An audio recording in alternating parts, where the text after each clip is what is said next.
ఏపీలో పుంజుకోవడానికి కాంగ్రెస్ పార్టీ అష్ట కష్టాలు పడుతోంది. రాష్ట్ర విభజన తర్వాత అధోగతి పాలైన కాంగ్రెస్లో అసలేం జరుగుతోంది? ఏపీసీసీ ప్రెసిడెంట్ షర్మిల నాయకత్వంపై నాయకులు అసంతృప్తితో ఉన్నారా? విశాఖలో 26 జిల్లాల అధ్యక్షుల సమావేశం కావడానికి రీజన్ ఏంటి? పార్టీలో సీనియర్ నాయకులకు అధ్యక్షురాలికి మధ్య గ్యాప్ ఉందా?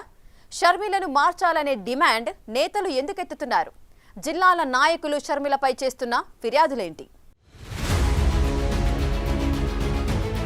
ఏపీ కాంగ్రెస్ లో అసమ్మతి రాగం మొదలైంది. పార్టీ అధ్యక్షురాలు వైఎస్ షర్మిలపై నేతలు తిరుగుబాటు బావుట ఎగురవేస్తున్నారు. పార్టీలో జరుగుతోన్న పరిణామాలపై విశాఖలో 26 జిల్లాల కాంగ్రెస్ అధ్యక్షులు సమావేశమై ఏపీ కాంగ్రెస్ అధ్యక్షురాలు వైఎస్ షర్మిల వ్యవహరిస్తున్న తీరుపై అసంతృప్తి వ్యక్తం చేశారు. ఈ సమావేశంలో పాల్గొన్న మాజీ కేంద్ర మంత్రి కిల్లి కృపారాణికి నేతలు తమ ఫిర్యాదుల చిట్టాను అందజేశారు. షర్మిల నాయకత్వంలో పార్టీ కార్యకర్తలను, సీనియర్ నేతలను నిర్లక్ష్యం చేస్తున్నారని, పార్టీ కార్యకలాపాల విషయంలో జిల్లా నాయకులను నిర్లక్ష్యం చేస్తున్నారని నేతలు ఆరోపిస్తున్నారు. పీసీసీ చీఫ్ ను మార్చాలనే నినాదాన్ని ఈ సమావేశంలో నేతలు వ్యక్తపరచడం ఇప్పుడు కాంగ్రెస్ లో హాట్ టాపిక్ గా మారింది.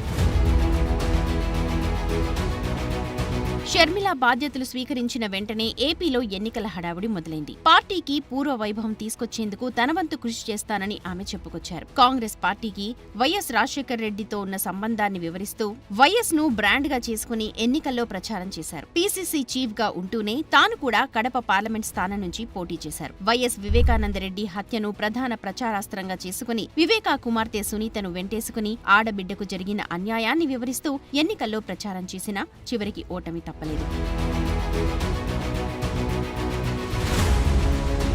2024 ఎన్నికల్లో కాంగ్రెస్ ఆంధ్రప్రదేశ్లో ఒక్క సీటు కూడా గెలవలేకపోయింది. ఇది షర్మిల నాయకత్వ వైఫల్యంగా నేతలు అభివర్ణిస్తున్నారు. ఎన్నికల సమయంలోనూ నేతలను పట్టించుకోకుండా ఏకపక్షంగా నిర్ణయాలు తీసుకోవడం వల్లే పార్టీ ఓటు బ్యాంక్ పెంచుకోలేకపోయిందని చెబుతున్నారట.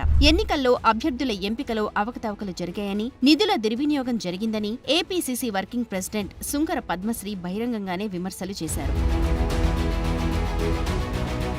పార్టీలో సీనియర్ నేతలకు కనీస గౌరవం ఇవ్వడం లేదని, రాష్ట్ర నాయకత్వం పట్టించుకోవడం లేదు అన్న విమర్శలు గుప్పిస్తున్నారు నేతలు. ఇంతకాలం పార్టీ జెండాను మోసిన సీనియర్ల అభిప్రాయాలను తీసుకోకుండా, వారి కష్టాన్ని పట్టించుకోకుండా షర్మిల వ్యవహరిస్తున్నారని నేతలు విమర్శిస్తున్నారు. సీనియర్ల విషయంలో అంటీ ముట్టనట్టుగానే వ్యవహరిస్తుండటంతో పలువురు పార్టీని వీడిపోతున్నారని అంటున్నారు. పార్టీని బలోపేతం చేయడంలో షర్మిల విఫలమయ్యారని నేతలు బహిరంగంగానే ఆరోపణలు చేస్తున్నారు. షర్మిల పార్టీని కార్పొరేట్ శైలిలో నడుపుతున్నారని, గ్రాస్ రూట్ కార్యకర్తలను పార్టీ కార్యక్రమాల్లో ఇన్వాల్వ్ చేసే ఆలోచన అధ్యక్షురాలికు లేదన్న విమర్శలు చేస్తున్నారట.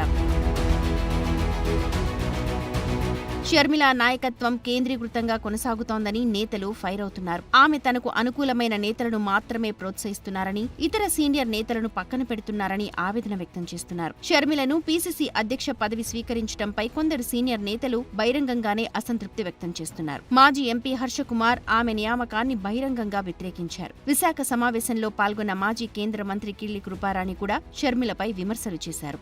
భవిష్యత్తులో కాంగ్రెస్ పార్టీ ఆంధ్రప్రదేశ్లో బతకాలి అంటే ఖచ్చితంగా కొన్ని నిర్ణయాలు తీసుకోవాల్సిందేనని కృపారాణి చెప్పారు. నాయకుల అభిప్రాయాలను పార్టీ హైకమాండ్ దృష్టికి తీసుకువెళ్తామన్నారు. ఎవరిని మార్చాలనేది మా ఉద్దేశం కాదు అంటూనే కాంగ్రెస్ పార్టీ ఏపీలో బతకాలి అంటే కొన్ని కఠిన నిర్ణయాలు చాలా అవసరమని నేతలు ఖచ్చితంగా చెప్తున్నారు. విశాఖలో ఆమరణ దీక్షకు సిద్ధమవుతున్న షర్మిలకు వ్యతిరేకంగా విశాఖలోనే సమావేశాన్ని ఏర్పాటు చేసి అసమ్మతి రాగం వినిపించడం ఇప్పుడు చర్చనీయాంశంగా మారింది. విశాఖ స్టీల్ ప్లాంట్లో తొలగించిన కాంట్రాక్ట్ ఉద్యోగులను తిరిగి విధుల్లోకి తీసుకోవాలనే డిమాండ్తో షర్మిల దీక్షకు సన్నద్ధమవుతున్నారు. ఇలాంటి తరుణంలో షర్మిలకు వ్యతిరేకంగా నాయకులు మీటింగ్ పెట్టుకోవడం, వ్యతిరేకంగా హైకమాండ్కు ఫిర్యాదులు చేయడం ఆమెకు ఇబ్బందిగా మారిందనే టాక్ నడుస్తోందట. అయితే పీసీసీ అధ్యక్షురాలికి వ్యతిరేకంగా నేతలు చేస్తోన్న విమర్శలు, ఆరోపణలను కొందరు నాయకులు తప్పుబడుతున్నారట. షర్మిల బాధ్యతలు చేపట్టిన తరువాత పార్టీ కార్యక్రమాలు యాక్టివ్ అయ్యాయని, ఆమె నాయకత్వంలో పార్టీని బలోపేతం చేయడంతో పాటు ప్రజల సమస్యలపై పోరాటాలను గుర్తు చేస్తున్నారట కొందరు నాయకులు. షర్మిల నాయకత్వంపై అసంతృప్తి, విమర్శలు ఉన్నప్పటికీ ఆమె పార్టీని బలోపేతం చేయడానికి సమయం ఇవ్వాలని వాదిస్తున్నారట. చూడాలి మరి కాంగ్రెస్ హైకమాండ్ నిర్ణయం ఎలా ఉంటుందో.